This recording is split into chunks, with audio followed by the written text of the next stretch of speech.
जगन्नाथजी स्मारकी समष्टि पक्षर एक विशाल रक्तदान शिविर अनुष्ठित हो जाइछि। रक्तदान एक महत् दान। यह द्वारा जड़े असुस्थ व्यक्तिर जीवन रक्षा कर जाए। बालेश्वर जिला मुख्य चिकित्सालय को प्रत्येक दिन सहस्राधिक रोगी आसुवा बेले अनेक समय रक्तर अभाव देखा देइथाय। यह आखि आगे रखी जगन्नाथजी स्मारकी समष्टि पक्षर रसालपुर हाईस्कूल परिसर में आयोजित होता रक्तदान शिविर निश्चित भाव में एक स्वागतयोग्य पदक्षेप बोली शिविर को आनुष्ठानिक भाव में उद्घाटन करी बालेश्वर प्राक्तन विधायक स्वरूप दास मतव्यक्त करथिले। ग्रामांचल एते संख्यार रक्तदान करा निश्चित भाव में अन्य प्रेरणा देव बोली से वक्तव्य कहिथिले। एही शिविररु मोट 271 यूनिट रक्त संगृहीत होइथिबारु उद्योक्ता मानकु कमिटीर उपदेष्टा वरिष्ठ सांबादिक रंजन बाग समस्त को अभिनंदन ज्ञापन करथिले। स्वर्गत जगन्नाथ जी रसालपुर अंचल शिक्षा संस्कृति एवं समाज सेवा क्षेत्र में छाड़ी जाइथिबा छाप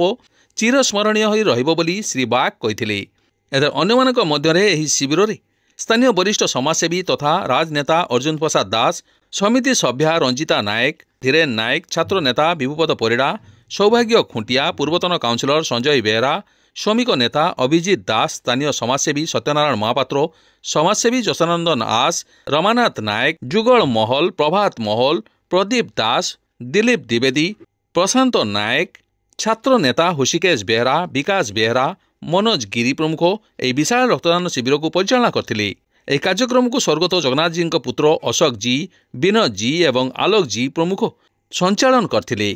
यह रक्तदान शिविर पर स्थानीय लोकंकर मध्य बेस आग्रह परिलक्षित होता देखा मिलता। यह रक्तदान शिविर में ब्लड बैंक अधिकारी डाक्तर बसंत उपाध्याय एवं तांको सहयोगी माने रक्त संग्रह कार्य को त्वरान्वित करथिले।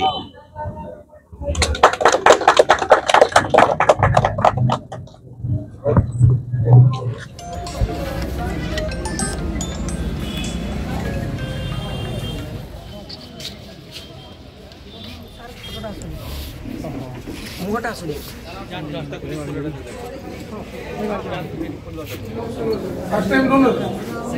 Second time very good FM को सर नमस्कार हमरा तो ठीक अछि माने एठी तो 300 यूनिट खंड हबो बोली कहउछन कि आपण जे कोऑपरेट करियो टिके लेट और पोस्ट लॉन्च करले भी हे जो 300 के भोग ने कने टेस्टिंग सीजन पूरा ठीक जाय तो बोतल नागी पिकनिक आज 4टा गेम ठीक जाय। आज जगन्नाथ स्मारक समिति तरफ रु आज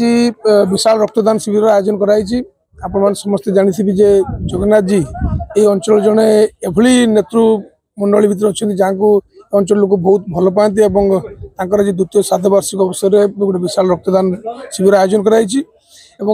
रसालपुर सरकारी उच्च विद्यालय कराई। तो ये अवसर में मोर श्रद्धांजलि जनाऊँ पवित्र आत्मा आशा करी जो नीति आदर्श था अंचल लोक मैंने पालन करेंगे और आज जो रक्तदान गोटे महत् दान बोली आम सब से प्रमाणित कर जन्म जो श्राद्ध दिवस रे ये शह शह संख्यार जो स्वतःकृत भाव आसिक रक्तदान कर अंचलवासी प्रति भल पाइबा प्रमाण। जगन्नाथ जी जी जड़े बालेश्वर जिलार केवल रसालपुर नुहे बालेश्वर जिला कहीं ओडिशार एक जड़े विशिष्ट समाजसेवी थे एवं से जड़े अंगीकारबद्ध कर्मी थे समाज उन्नति कार्य करुले। ए अंचल शिक्षार विकास सामाजिक विकास रे रसालपुर अंचल तांकर अवदान अतुलनीय थिला एवं से जड़े सर्वोपरि जड़े भल मनीष थे एवं तांकर आज द्वितीय श्राद्धवार्षिक पालन कराउची। एही अवसर रे जगन्नाथ जी स्मृति समष्टि पक्षरु आज विशाल रक्तदान शिविर आयोजन कराई एवं आमे आशा करी एक महत् कार्य जगन्नाथ जी को जन्मदिन श्राद्ध दिवस रे आमे संगठन पक्षर जो रक्तदान शिविर आयोजन कराई बर्तमान ब्लड बैंक रे रक्तर घोर अभाव अच्छी दृष्टि रखी आम दृष्टि रखी ये कार्यक्रम हाथ को नहीं आम आशा करुँ जे 200 यूनिट रक्त निश्चित भाव में हम एवं आम ये प्रमाण करने को चाहूँ सूचना लोक को जनवा चाहूँ जे जगन्नाथ जी जो समर्पित थे साधारण लोक सेवाई जीवन तमाम एक साधारण मनीषर जीवन यापन करते एवं से बहुत बड़ बड़ पदवी थे राजनीति भी बहुत बड़ बड़ पदवी थे एठी ए अंचल समस्ते सार भी डाकते से जड़े ये अंचल जन शिक्षा भी थे अनेक पिला मनीष कर पाठ पढ़ाई राजनीति को आसुँच सरपंच भी थे अंचल तेणु से जड़े निराडंबर जीवन यापन करते से व्यक्ति समस्त जीवन चर्चा समस्त उदाहरण हो ଏବଂ ତାଙ୍କର ଏହି ରକ୍ତଦାନ ଶିବିରରେ ନିଶ୍ଚିତ ଭାବରେ ତାଙ୍କ ପ୍ରତି ମୁଁ ଗଭୀର ଶ୍ରଦ୍ଧାଞ୍ଜଳି ଅର୍ପଣ କରିବି ଏବଂ ମୁଁ ଆଶା କରିବି ରକ୍ତଦାନ ଶିବିର ସଫଳ ହେବ।